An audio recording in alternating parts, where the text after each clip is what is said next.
നമസ്കാരം, കൊട്ടാരക്കര മീഡിയയിലേക്ക് സ്വാഗതം. വയനാട് ദുരന്തത്തിൽ മരണപ്പെട്ട 8 പേരുടെ മൃതദേഹങ്ങൾ പുത്തുമലയിൽ സർവ്വമത പ്രാർത്ഥനയോടെ സംസ്കരിച്ചു.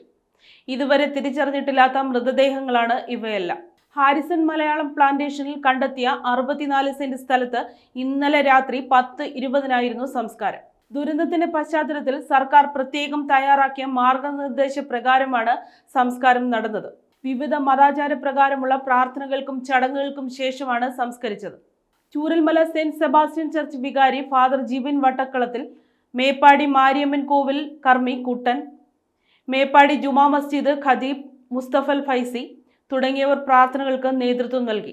മന്ത്രിമാരായ OR Kelu, K Rajan, AK Saseendran, MP Rajesh, D Siddique MLA, ജില്ലാ പഞ്ചായത്ത് പ്രസിഡന്റ് സംഷാദ് മരക്കാർ, ജില്ലാ collector CR Meghashree, special officer Sambhav Shivarao, ജില്ലാ പോലീസ് മേധാവി T Narayanan, sub collector Misal Sagar Farath, മത നേതാക്കൾ, ജനപ്രതിനിധികൾ തുടങ്ങിയവർ അന്ത്യോപചാരമർപ്പിച്ചു.